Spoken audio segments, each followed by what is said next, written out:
Chapter 10, Working with Logarithmic Functions. We begin this chapter with an example that motivates the idea of an inverse function. In a later screencast, we will restrict our attention to a particular category of inverse functions known as logarithmic functions. So let's begin by looking at example 10.1. Suppose the function given by the equation b equals 22,200 minus 370t calculates the balance owed, including interest, on a loan after t monthly payments have been made. Let's take a moment and think about this equation right here first. Notice that this function has two variables, t and b, and notice that t is playing the role of the input, so t is our input variable, and b, the balance owed, is playing the role of our output. Also notice that this function is a linear function. In fact, we could rewrite the function as follows. b equals 22,200 plus a negative 370t, or negative 370t plus 22,200. Written in this form, you can see that the equation has the form y equals mx plus b. So mx plus b. So the slope of this line is negative 370, and the vertical intercept is 22,200. Speaking practically, the 22,200 refers back to the initial amount, which in this case would be the initial balance of the loan. So when the loan started out, $22,200 was owed. The negative 370, our slope, is also the rate of change of the balance. It's negative, which means over time the balance is shrinking as the person is paying off the balance. The 370 means that for every additional month that a payment is made, the balance decreases by $370. So the negative 370 is the must represent the monthly payment that's being made. Okay, let's have a look at part A. Solve this equation for the variable t. So we begin by writing out the equation, 22,200 minus 370t. Our goal is to solve for t, so we want to isolate t by itself on one side. So we can subtract 22,200 from both sides of the equation. That will leave us with a negative 370t on one side and b minus 22,200 on the other side. Now we divide both sides by negative 370.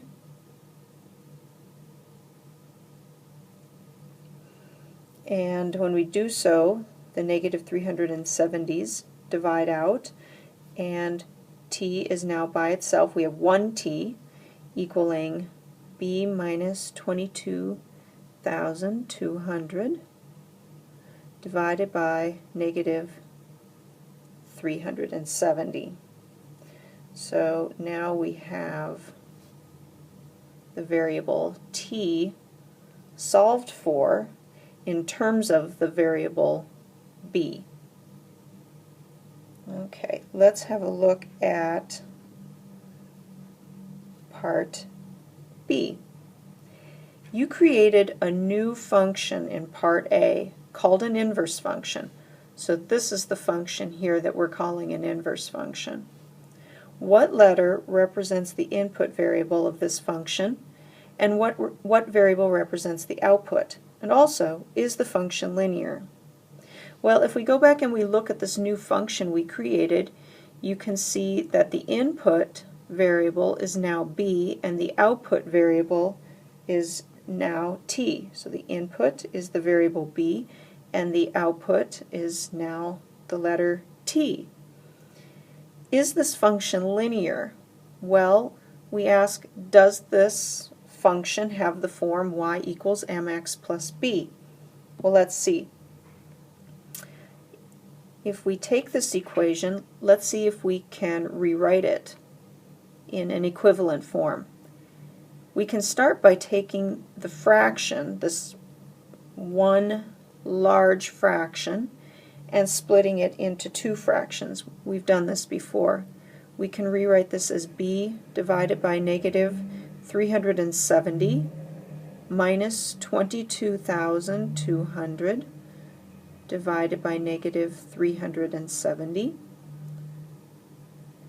And now notice in the numerator of this first fraction we have the variable b. This is the same as 1b, so I'm going to just stick a factor of 1 in front of the b.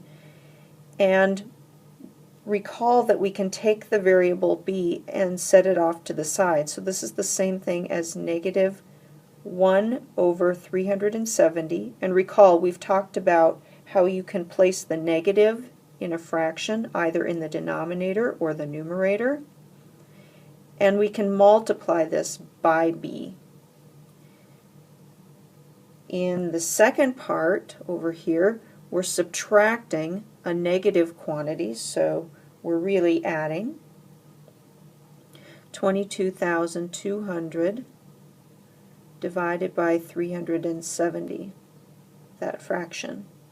So really, our new function that we formed has this form.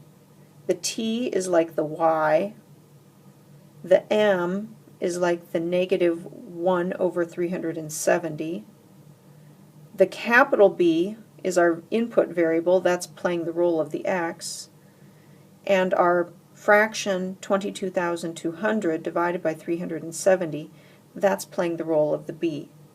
So this is the m, this is the b. So is our inverse function linear? And the answer is yes, because it really does have this same exact form. So we answer that question with a yes. Before moving on, it's worthwhile to take a minute and discuss the differences in the inputs and outputs of these two functions. So remember, we started with this function where t was the input and b was the output, and we created a new function where b was the input and t was the output. So these two functions have reversed inputs and outputs. So what would be the consequence of this reversal? Well, remember, an input variable is a variable that's designed for you to put values into. You put a number in for t into this function, and the function calculates the value of b. In the second function, it's designed for you to substitute a value in for b, and the function will calculate a value for t.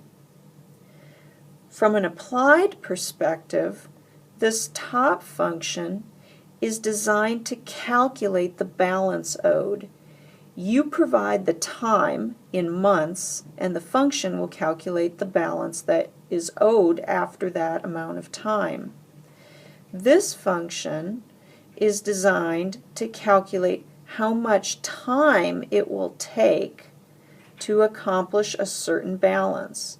So you substitute in a given balance, the function will calculate how long it takes to attain that balance. So really, the two functions, although both of them are dealing with the same loan situation. One of them is designed to calculate balances, the other is designed to calculate time durations. So the two functions are used to answer very different questions. Let's go ahead and look at the questions in Part C and D. In Part C, it says, what is the balance after making payments for 2 years? So Part C is asking a question, what is the balance? In other words, what is the value of B? In D, we're asking, how long will it take until half of the initial balance is paid off? So the question in Part D is a how long will it take kind of question. In other words, we're trying to determine the value of T. On the previous page, we discussed two functions. The function you were given, where the loan balance is given by $22,200, which is the initial balance, minus 370t. And then we derived an inverse function, which was t equals b minus 22,200 divided by negative 370. So we have these two functions. The question really is, which function is most useful for answering these two questions? In Part C, we're trying to determine what the balance is after making payments for 2 years. If we want to determine what the balance is, then we should use the first equation that calculates balances. So let's do this. In order to use this equation, we have to know how much time has elapsed, and we're told that this was 2 years. So the t value, which is 2 years, recall it has to be given in terms of months, so that would be the same as 24 months. And we want to calculate the balance, B. So we substitute our 24 months in to our function.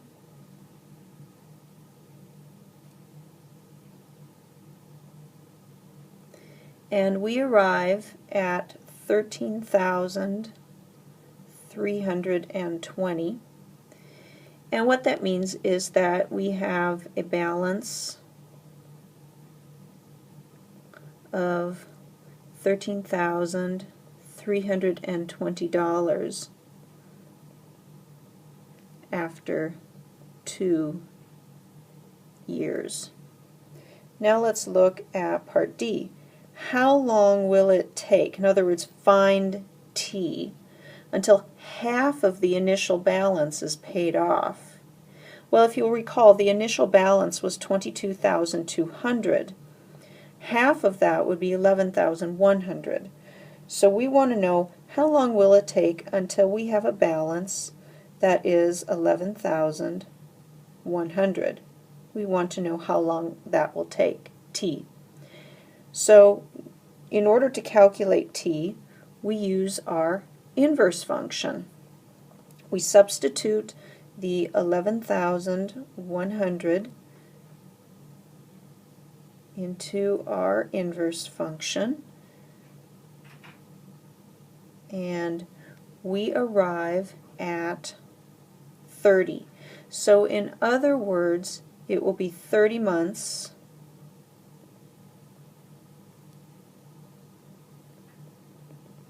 until the loan balance is half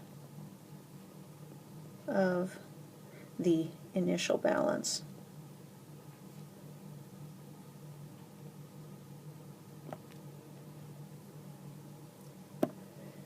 Questions of the form, how long will it take until, are important in many real-world situations. Our ability to answer such questions frequently depends on the existence of an inverse function. In the example above, We would not be able to answer this question unless we were able to solve for the t variable. So being able to solve for the t variable means that an inverse function exists. In this chapter, we introduce the idea of inverse functions and discuss inverse functions of both linear and exponential functions.